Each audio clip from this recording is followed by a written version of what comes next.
Y creo que el mensaje de hoy es especial para lo que está, el contexto que tenemos ahorita, que pues tenemos que avanzar la iglesia con lo que sea que tengamos. De hecho, pues tenemos mucho más de lo que muchas personas tienen, aún estando aquí afuera, aún teniendo un generador de luz por allá.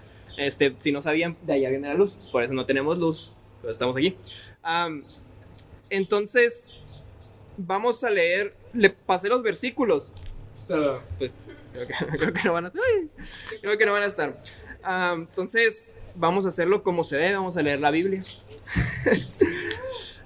Como debe ser. Entonces, el mensaje del día de hoy se llama Jesús y la comunión, cristianismo light. Si me escuchan hasta el fondo, David, ¿me escuchas? ¿Todo bien? Ahorita que le suba, ¿no? ¿Todo bien? Ok. Entonces, sí, que griten. Nunca se han preguntado, no tiene nada que ver con el mensaje esto, nunca se han preguntado cómo Jesús le hacía de que eran 5,000 personas, de que es un chorro de gente, no 5,000 personas, pues no había micrófono. Según he leído, no me crean mucho, no tenemos mucha información, pero según lo que he leído es que él daba un mensaje y se lo iban pasando así para atrás, ¿no? De que se lo iban repitiendo, entonces quién sabe al último qué le llegaba, es lo peor del caso. Lo bueno que aquí les va a llegar claro al David, espero que le llegue claro. Entonces, Jesús y la comunión, cristianismo light. Vamos a ir a 1 Corintios 12, del 12 al 21. Este lo voy a leer en la Nueva Traducción Viviente, ¿ok? El subtítulo dice, un cuerpo con muchas partes. El cuerpo humano tiene muchas partes, pero las muchas partes forman un cuerpo entero. Lo mismo sucede con el cuerpo de Cristo. Entre nosotros hay algunos que son judíos y otros que son gentiles. Algunos son esclavos y otros son libres. Pero todos fuimos bautizados en un solo cuerpo por un mismo espíritu y todos compartimos el espíritu.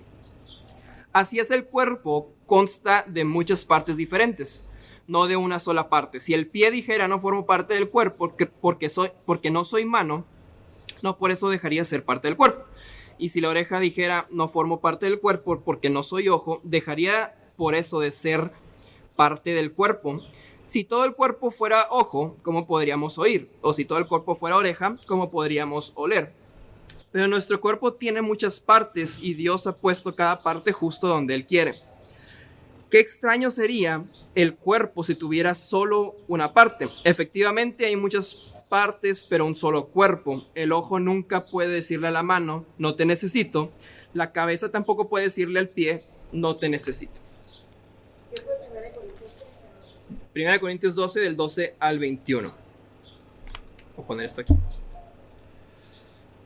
Entonces, se llama cristianismo, bueno, como que Jesús y la comunión, cristianismo light, porque a lo mejor tú has escuchado mucho esta frase. O sea, hoy en día, en 2024, vivimos un cristianismo light, ¿verdad? O sea, muchos dicen eso, no que yo lo esté afirmando, pero dicen muchas personas eso, sobre todo pues personas adultas que vivieron otros tiempos, que se hacían las cosas de forma diferente. Entonces, yo me puse a pensar sobre ¿qué sería un cristianismo light? O sea, ¿cómo se vería? ¿A qué se refieren? Y traté de pensar porque a veces hago eso. Entonces, ¿qué es el cristianismo light? Un producto light es algo que se parece al producto, pero que está diluido o que lo sustituye. ¿Estamos de acuerdo? O sea, tú compras una Coca-Cola y dices, esto parece una Coca-Cola light. Y tú dices, esto parece una Coca-Cola regular, pero no sabe igual, pero se parece. Como que algo está diluido o como que algo sustituyó algo adentro de la Coca-Cola normal para hacer una Coca-Cola light. Entonces, yo me imagino que cuando nosotros nos referimos al cristianismo light, es algo que se parece al cristianismo, pero que no es el cristianismo. O sea, que hay algo como que no cuadra. O sea, se parece, pero hay algo diluido o hay algo que está faltando, hay algo que sustituimos por ahí.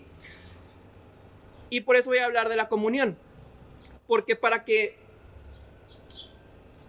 determinar esto, lo que pensé yo es que tenemos que ver qué es lo esencial del cristianismo para determinar sus partes. O sea, qué cosas, si quitamos todo, si quitamos micrófonos, luces, así como que, ¿qué es la iglesia? ¿Qué es el cristianismo?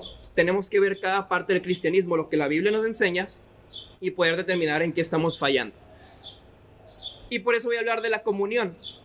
Ahora, la comunión atraviesa absolutamente todos los ritos o sacramentos o rituales cristianos. O sea, la comunión atraviesa todos los... Si tú te pones a pensar, por ejemplo, un sacramento o un rito cristiano es de alabanza, lo tenemos que hacer en comunión. La oración muchas veces se hace en comunión. Muchas cosas ahorita vamos a ver, pero para no hacerlo largo y ver qué es todo lo que abarca la comunión, voy a dejar 4 preguntas. Entonces, este mensaje vamos a tratar de responder 4 preguntas y que yo deseo que tú te las lleves a casa. Porque si yo te digo así como que algo súper directo, esto es así, como que no nos llevamos nada a casa para meditar y rumiar y pensar. Entonces, yo lo que deseo es que tomes estas 4 preguntas y durante la semana las vayas meditando y pensando. Y voy a tratar de responderlas, pero me gustaría que tú en tu mente te fueras preguntando qué significan, o sea, cuál es la respuesta a estas 4 preguntas. Entonces, la primera pregunta sería, ¿qué es la comunión? La comunión es un sacramento cristiano que simboliza la unión espiritual de una persona con Jesús y la comunidad de creyentes. Entonces, la comunión también se le conoce como Eucaristía. O sea, es un principio, la Iglesia Católica lo maneja como Eucaristía. ¿Y qué es esto? ¿Qué es lo que hacen? Pues, si tú has ido a una Iglesia Católica, lo que ellos hacen es la Santa, como nosotros la Santa Cena, más o menos, algo parecido. O sea, se toman la hostia, vino, como nosotros hemos hecho la Santa Cena aquí, eso es la Eucaristía, o sea, la Cena del Señor, algo que Jesús nos instruyó, hagan esto en memoria de mí. Entonces, la comunión se puede ver desde ese lado. Entonces, es la unión espiritual de una persona con Jesús y con la comunidad de creyentes. O sea, no solamente es la unión tuya individual con Jesús, sino es la unión entre nosotros y Jesús. O sea, todos juntos como iglesia con Jesús. Esa es la comunión. Ahora, la comunión precede, o sea, es anterior a muchas cosas cristianas. O sea, por ejemplo, la comunión precede a la Biblia. Porque la Biblia, o sea, como esta Biblia, como tú ya la conocemos, como con el Antiguo y el Nuevo Testamento, se escribió, o sea, se juntó y se canonizó mucho después. O sea, por ejemplo, el primer evangelio, el evangelio de Marcos, se escribió por ahí del 65 al 70 después de Cristo, después de la destrucción del templo de Jerusalén. Y ahí es cuando se escribió el primer evangelio que nosotros creemos que lo escribió Marcos.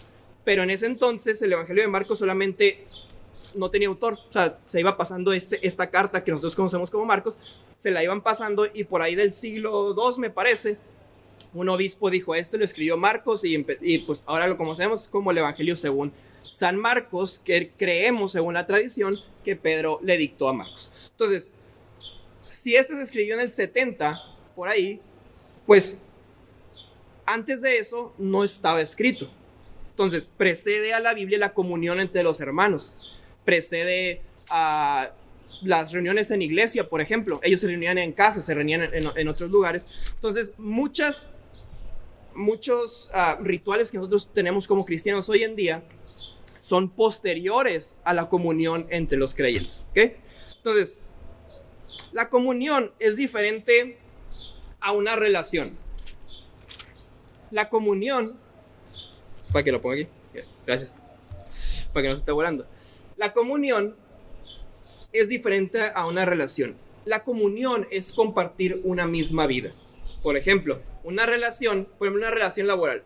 Es una relación laboral y puedes cortar lazos con esa relación laboral. ¿Okay? O sea, tú puedes terminar con esa relación laboral y no pasa mucho en tu vida. O una amistad. Incluso yo me iría a un noviazgo. Por ejemplo, hay una diferencia entre noviazgo y matrimonio. En el noviazgo tú tienes una relación con esta persona y de hecho en la Biblia no hay muchos como principios para llevar un noviazgo, solamente como que basado en moral cristiana tú más o menos te vas dando idea cómo llevar tu noviazgo, pero no hay reglas específicas de cómo hacerlo, pero sí hay reglas específicas de tu matrimonio. Porque el matrimonio no es una relación, es una comunión. Estas dos personas comparten una misma vida y con sus hijos también. La familia no son relaciones solamente familiares, sino que es una comunión porque viven en una misma casa que comparten una misma vida. Entonces, es diferente a una relación. ¿Ok? Entonces, vamos a leer Hechos 2:42 al 47.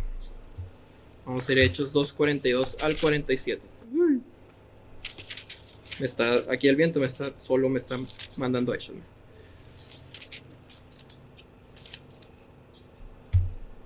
42 al 47 dice: los creyentes forman una comunidad. Todos los creyentes se dedicaban a la enseñanza de los apóstoles, a la comunión fraternal, a participar juntos en las comidas, entre ellas, no nomás la cena del Señor, sino entre varias comidas, una de ellas era la cena del Señor, y a la oración.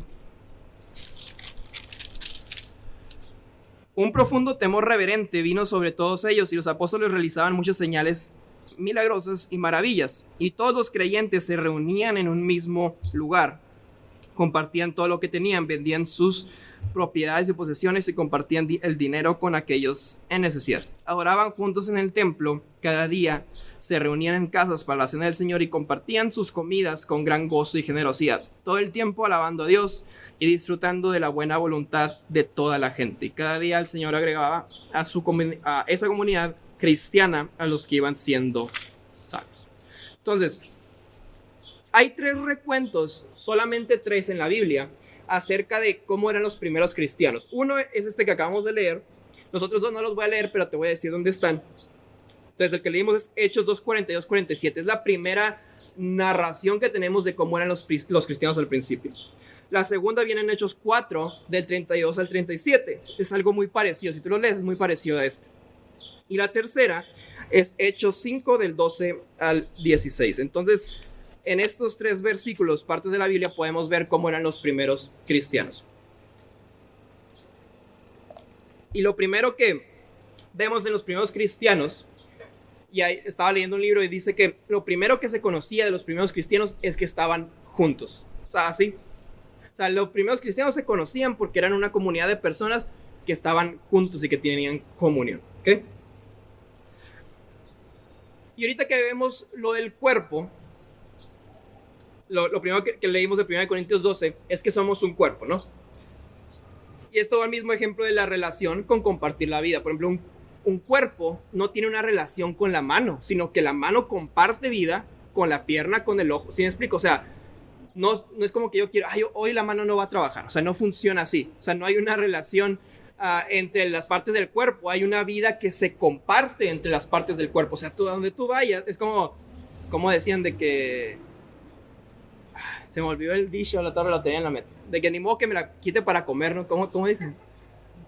Ay, se me olvidó. Pero algo dice antes, pero no me acuerdo cómo. Se me olvidó. Camarón que se duerme nace torcido. ¿Cómo? Entonces, el cuerpo comparte una misma vida. Entonces, por eso Pablo está dando este ejemplo de que somos un cuerpo. No dice que somos una máquina que puede suplir los engranes. No dice que somos otro tipo de comunidad. Dice, somos un cuerpo. O sea, compartes una vida con los demás creyentes. Ahora, ¿cómo el pecado lo que hace es que interrumpe la comunión? ¿Okay?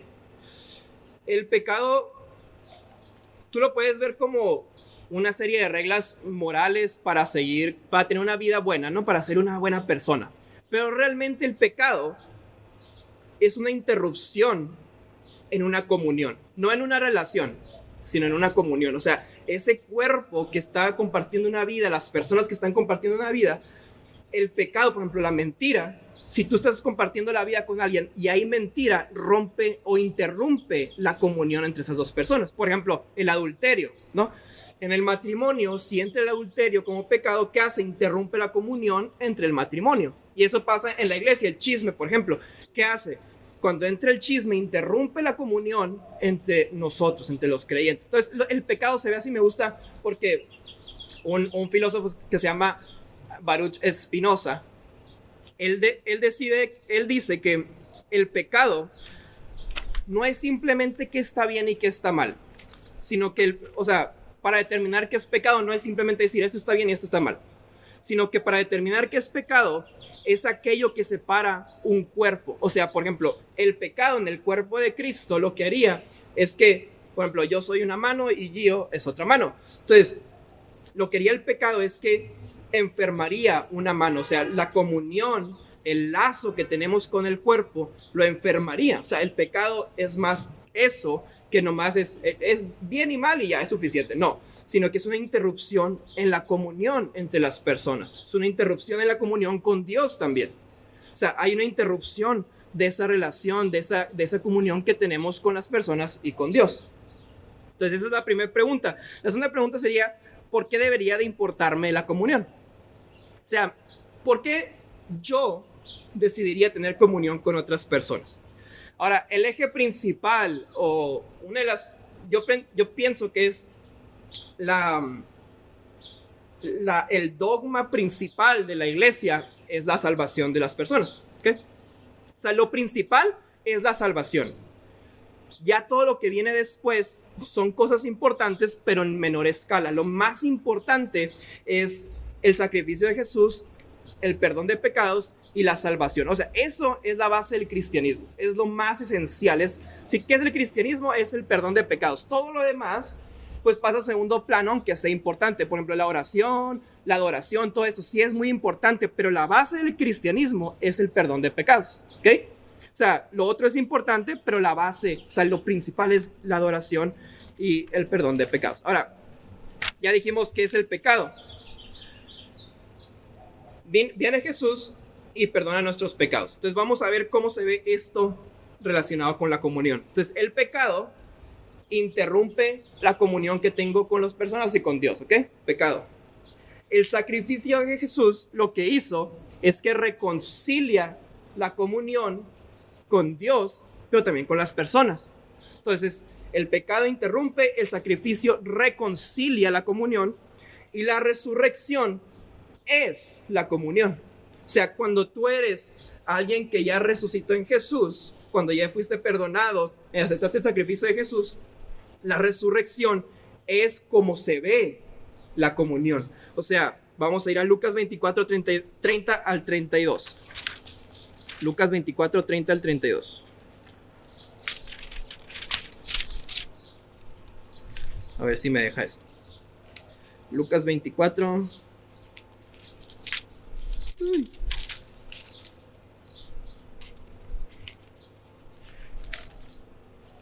¿Cómo?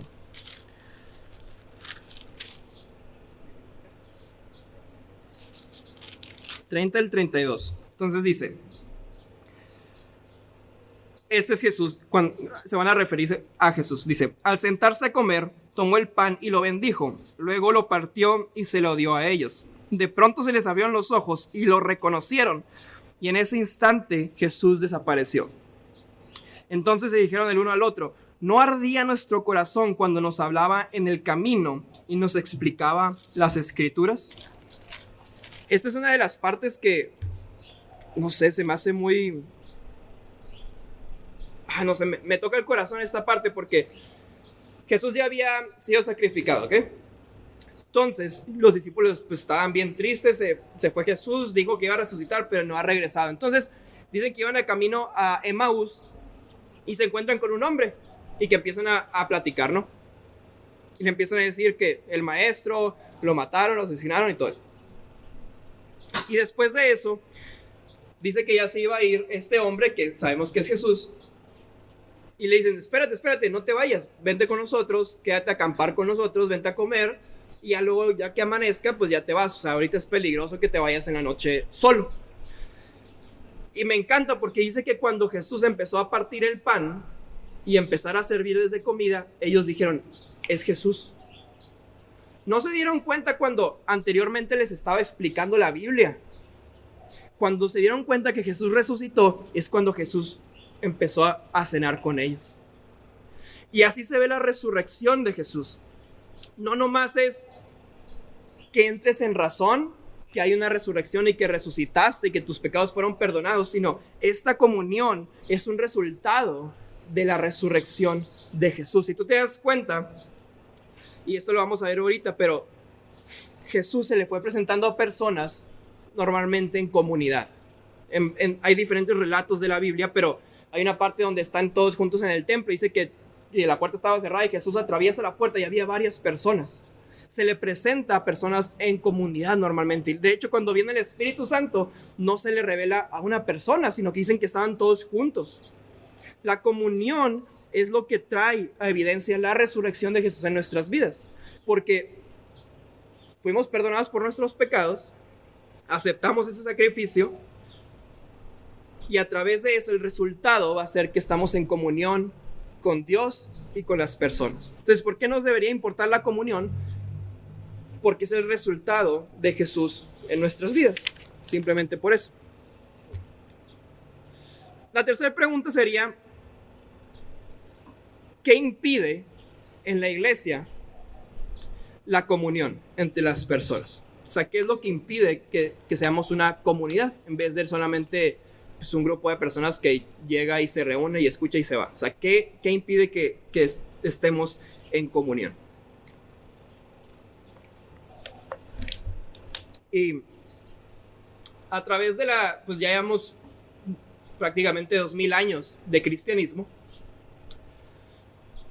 Y a través de la historia del cristianismo vemos cómo por ser humanos vamos cambiando el mensaje de Jesús y hay cosas diferentes que van interrumpiendo que seamos una comunidad de personas. De hecho, por ahí por 1500 todo se separó. O sea, todo se separó y se hicieron un chorro de cosas, o sea, cada quien para su lado, y ahí se rompió mucho de lo que el cristianismo era. O sea, ya no hubo comunión, ya todos están peleados con todos y hay 800 ramas del cristianismo, ¿no? Pero al principio pues no era así. O sea, vemos que era una comunidad de personas que cenaban juntos, o sea, estaban juntos los primeros cristianos, y ahorita ya estamos todos separados, ¿no? Hay una iglesia por allá, mi iglesia por acá, mi religión, mi creencia, mi denominación y todo esto, ¿no? ¿Qué impide en el 2024 que tengamos comunión? Y yo creo que es la cultura individualista en la que vivimos. ¿Okay? ¿Qué es esto? No siempre ha sido así. O sea, tenemos que entender que el sistema individualista en el que vivimos no siempre ha sido así. O sea, a diferentes tiempos de la historia han surgido diferentes formas de socializar entre humanos, pero hoy en día vivimos en una sociedad de individualismo. ¿Qué pasa? Solamente importo yo. O sea, yo tengo mis propios sueños, mis propias metas, yo tengo que ver por mí mismo, tengo que trabajar por mí mismo y es suficiente. Somos seres totalmente individualistas. No siempre ha sido así.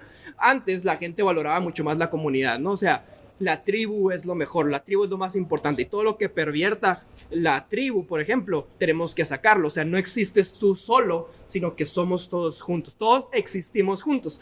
Pero hoy vivimos en una época de hiperindividualismo. ¿Por qué? Y es muy sencillo. Mientras más individuos haya, hay más mercado. O sea, es más fácil venderle cosas a las personas. Por ejemplo, supongamos que está una familia, dos padres y la hija y pues los dos hijos, hijo e hija. Y no están casados todavía. ¿Qué? No están casados. Y los hijos dicen, ya sabes que ya me quiero salir de mi casa. Ya quiero hacer mi propia vida, ya quiero salirme de mi casa.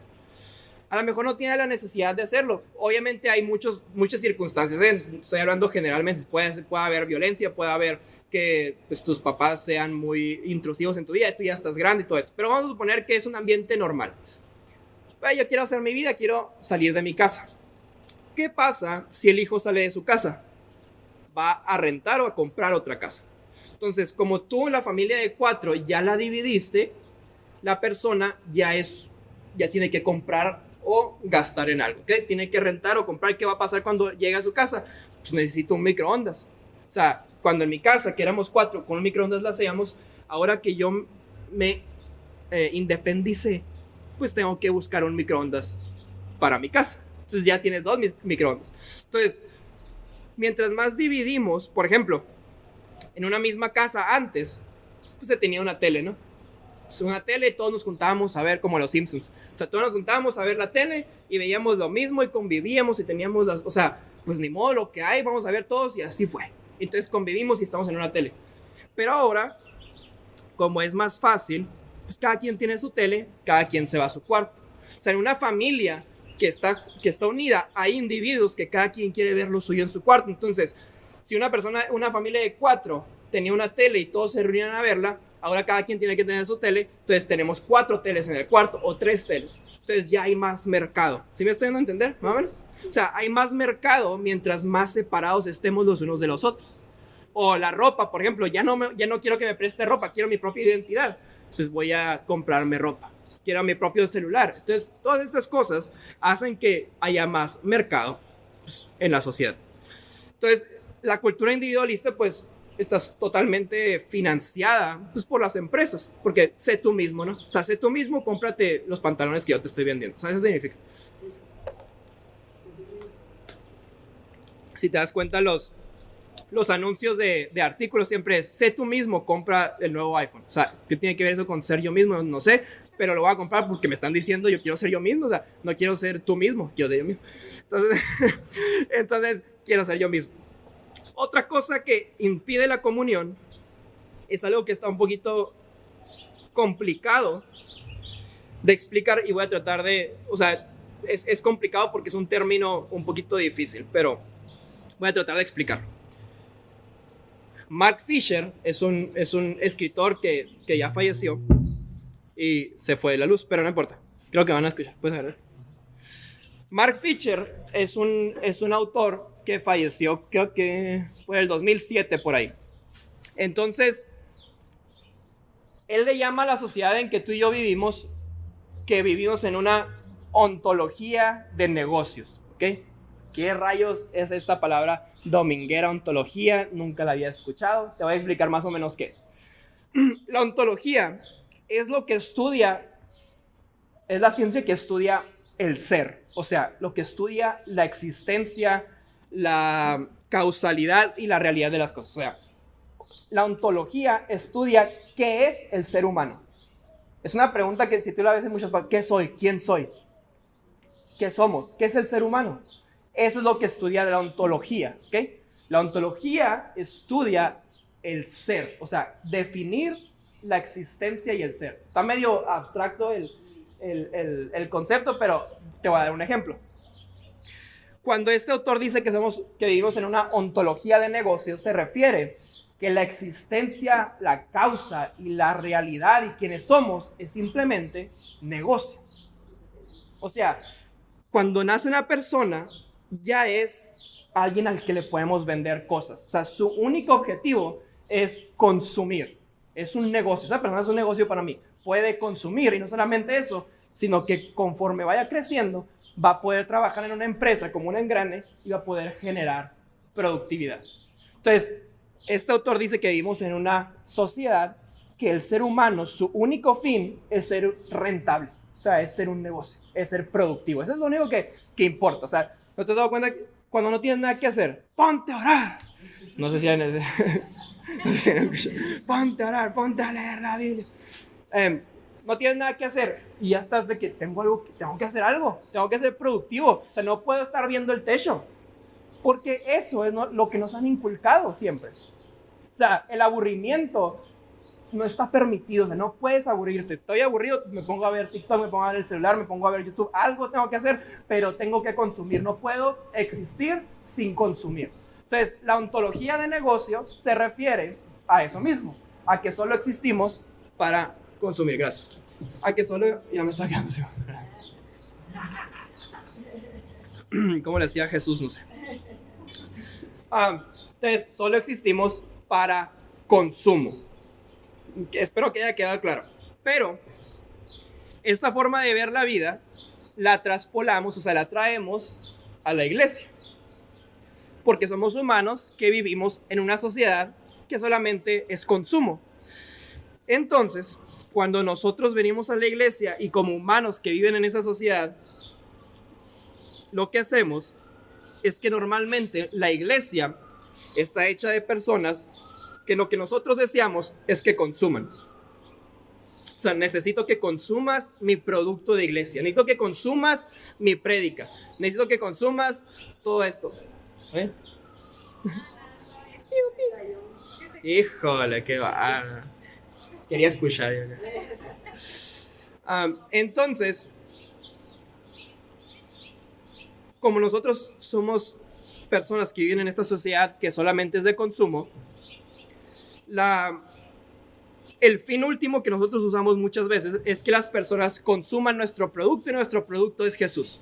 Así de fácil. O sea, queremos que consuman la iglesia. O sea, la iglesia no existe nomás para hacer comunión, sino que existe para que consumas el producto que yo te estoy dando. Quiero números, quiero productividad, quiero más sillas llenas, quiero que traigan más diezmos, más ofrendas. Eso es lo que yo quiero. O sea, nuestro punto final, y no digo que sea aquí, pero, o sea, en general, queremos que se consuma un producto. Entonces, el acto de consumir no forma relaciones pues reales y duraderas. Entonces, como nosotros nomás venimos a consumir muchas veces, pues no tenemos relaciones unos con los otros. O sea, yo vengo, consumí el producto, estoy bien para la semana y me voy a mi casa y es suficiente. O sea, no conozco cómo se llama el de enseguida, no me importa. O sea, el de enseguida, pues, su vida, qué bueno, que se la lleve bien, que Dios lo bendiga, pero es suficiente. Yo ya consumí lo que tenía que consumir y estoy listo para seguir mi semana. Entonces, vemos el cristianismo como una herramienta más en nuestra vida y no como una forma de ser, que es la ontología. O sea, el cristianismo, lo que enseña Jesús, debería ser nuestra existencia, nuestra ser, nuestra realidad. Debe ser lo que eres. Cuando decimos, ¿qué eres? Soy cristiano. Y debería significar que somos todo lo que Jesús enseña. Pero nosotros usamos el cristianismo como un producto más, como una herramienta. Entonces, voy a mi trabajo y me conviene ser cristiano en ese momento. Entonces, saco la herramienta del cristianismo y la uso. Pero ya no me conviene, entonces digo, no soy cristiano, la guardo. En vez de que sea nuestra forma de vivir, de ser lo que somos. Los principios de Jesús es lo que somos. ¿Okay? Entonces, ¿qué impide la comunión entre los creyentes? El individualismo que vivimos hoy en día y que todo es un negocio. O sea, que venimos a consumir y que usamos el cristianismo como una herramienta. Entonces, esa es la tercera pregunta. Y la cuarta pregunta sería, ¿qué hacer para hacer comunión? ¿Okay? ¿Qué hacer para hacer comunión?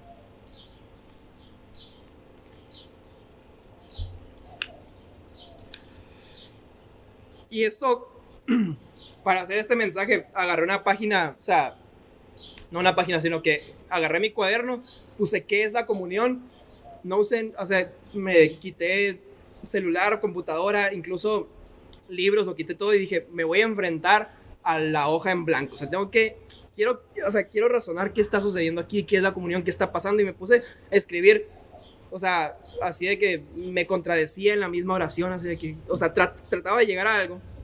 Y dije, ¿para qué? O sea, ¿cómo hago la comunión con las personas?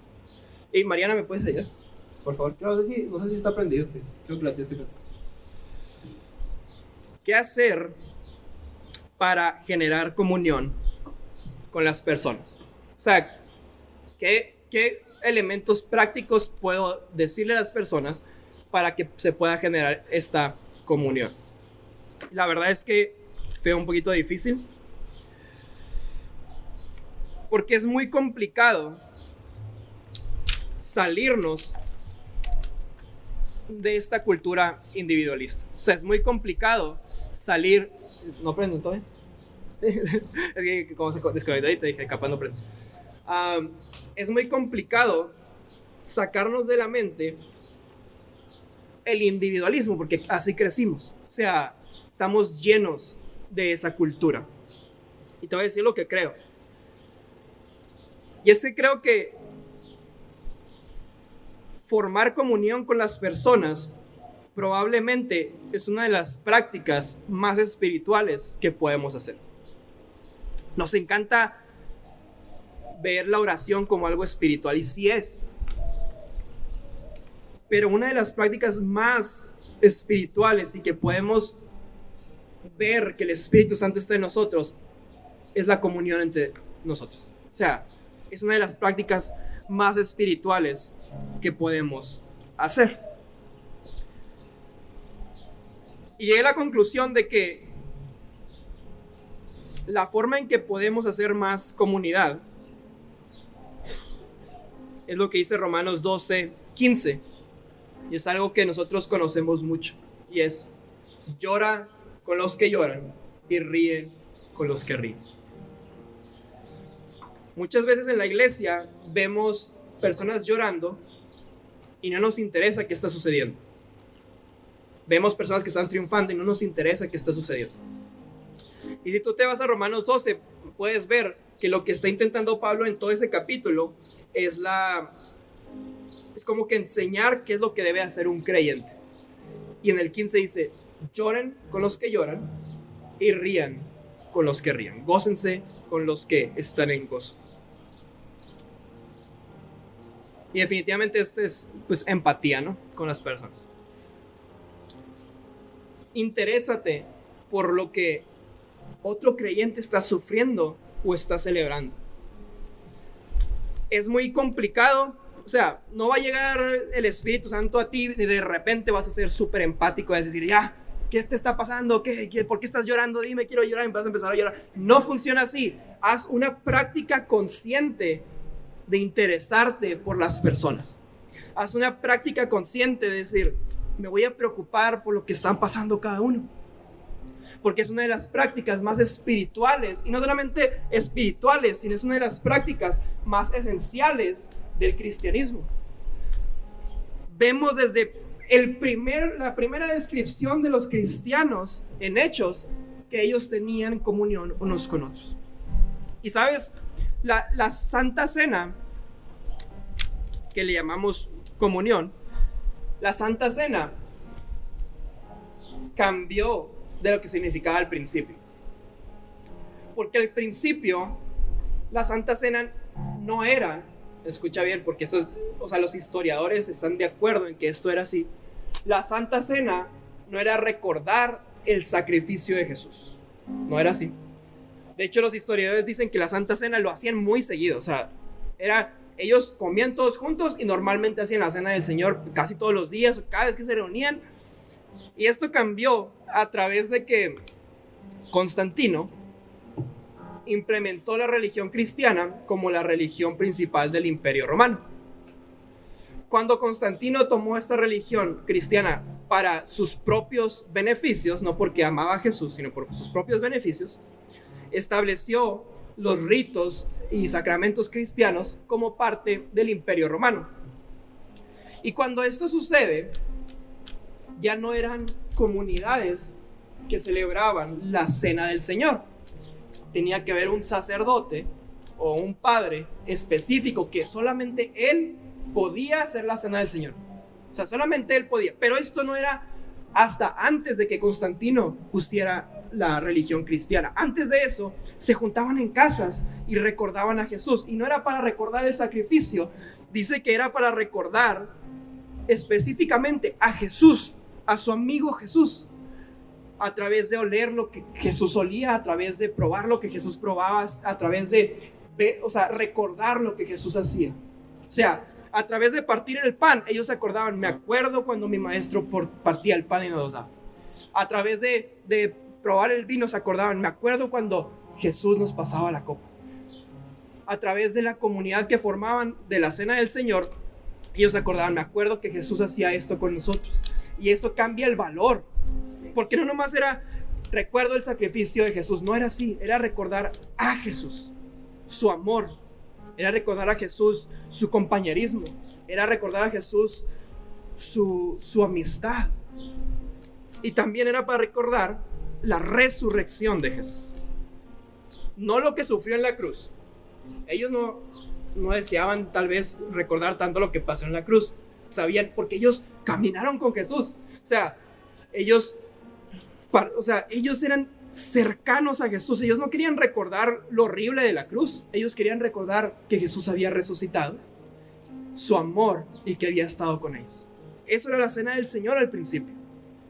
Y nosotros lo cambiamos todo porque un emperador en algún momento dijo: me conviene para el imperio, y lo usó de una forma terrible. Me conviene que esta religión, porque la puedo manipular, pero ya no van a ser en sus casas, ya no va a haber esa libertad. O sea, ya no lo va a poder hacer cualquiera, tiene que ser bajo lo que yo digo. Y es cuando empezaron a hacerlo padres y sacerdotes, pero al principio no era así. Entonces, ¿qué hacer para hacer comunión? Conscientemente, interésate por las personas. Llora con los que lloran y ríe con los que ríen. Porque a través del ejercicio de la comunión podemos experimentar el sacrificio de Jesús y su resurrección. No podemos venir solamente a sentarnos y ya es todo. Un ejercicio del cristiano esencial, no es una opción, ¿ok? Es esencial para el cristiano que entre nosotros tengamos comunión. Es un principio fundamental y no estamos para jugar a ser cristianos. O sea, no estamos para venir y escuchar un mensaje bonito e irnos a nuestra casa y ya cumplimos. No, el cristianismo siempre estuvo para apoyarse unos con nosotros. Si vemos, ellos daban todas sus pertenencias porque no había necesitados. O sea, una de las cosas principales en los cristianos era que nadie necesitaba nada porque los cristianos se apoyaban los unos a los otros. Le faltaba me imagino, bueno, para el uniforme de la escuela. Oye, ya no te falta, somos cristianos, no te falta nada, o sea, yo te voy a apoyar. Te falta para la renta, no te falta, olvídate. O sea, somos cristianos, nos vamos a apoyar. Y de eso se trata el cristianismo. No de crecer para tener mejores cosas, como ahorita estamos al aire libre, ¿no? No se trata para tener un auditorio. O sea, queremos cambiarnos, ¿verdad?, de lugar y tener un mejor lugar. Pero créeme que la comunión entre nosotros es más importante que tener un lugar propio. Porque no va a importar dónde lo hagamos. No va a importar a dónde vayamos. Vamos a estar juntos y eso es lo que importa. Vamos a estar juntos. Si nos tenemos que ir muy lejos o cerca de tu casa o en tu casa, no importa. Vamos a estar juntos. Llegue o no llegue un lugar propio. Vamos a estar juntos.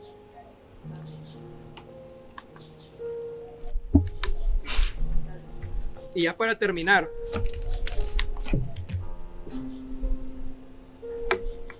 Jesús siempre se encontraba en la comunión entre las personas. Cuando Él resucitó, se encontró en la comunión entre creyentes que estaban juntos. Cuando fue la historia de la mujer que lavó sus pies, estaba en comunión, estaba en la casa con personas. Si tú te das cuenta, nunca mandó a una persona sola, jamás una persona cristiana fue sola, siempre iba con alguien más. Él los envió con otras personas. El perdón de pecados, el perdón de tus pecados, no es individual, es en comunión. Algo que dejamos de hacer tú y yo, ¿sabes qué es? Es la confesión. Y en Santiago nos dice, confiesen sus pecados los unos a los otros. A Dios, porque ¿qué hacemos? Tú puedes ir con Dios, tienes acceso libre a Dios y arrepiéntete en tu cuarto y sé libre y Dios te perdona. Pero no, en el principio no les decían eso. Decían, ven, o sea, has pecado, tienes un lugar seguro conmigo. No es, tienes un lugar seguro con Dios en tu casa. Tienes un lugar seguro conmigo, discípulo de Jesús, para confesar tu pecado y te vamos a ayudar.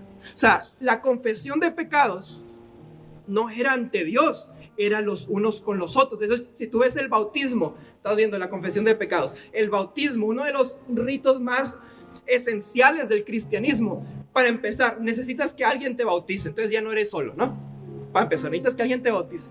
Y cuando los bautizaban, tú puedes ver lo que hacía Juan el Bautista. Dice que ellos decían en que estaban pecando públicamente. Confesaban sus pecados así de que yo soy un mentiroso, bautízame. ¿Me explico? ¿Y ahora qué hacemos? ¿Por qué te quieres bautizar? Porque creo en Jesús. Qué bonito. Pero eso no es lo que ellos hacían. Pero nos encanta desligarnos de nuestra responsabilidad. Porque si tú no me confiesas tu pecado, yo no tengo ninguna responsabilidad contigo. Pero en el momento en que tú vienes a mí y me dices, ¿sabes qué? Me estoy batallando con la mentira. Híjole, ya me pusiste una carga. Tengo que orar por ti, tengo que estar contigo, tengo que apoyarte. Tengo que cargar la cruz junto contigo. Y esa es la responsabilidad que tú y yo no queremos tomar muchas veces. Confiésate con Dios, arrepéntete con Dios y es suficiente. No queremos tomar esa cruz y ser cristianos en comunidad.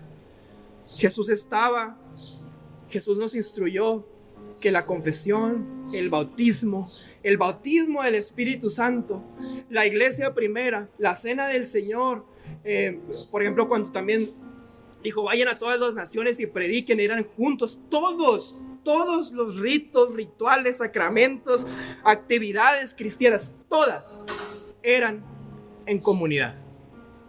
Porque es muy fácil, vete a orar a tu casa y es suficiente. Pero no, imponían manos. Ora tú, Dios te va a sanar, ten fe. Y la fe no era en aquellos tiempos no era tú tienes fe y es suficiente, no, tenemos fe. Tenemos reuniones, cenamos juntos, suplimos necesidades, confesamos nuestros pecados, adoramos a Dios, todo es junto, no son cosas individuales que tenemos que hacer como una familia que tiene una comunión, no una relación que el domingo se acaba, no una relación que el domingo se corta, sino una comunión en la que nos preocupamos los unos por los otros.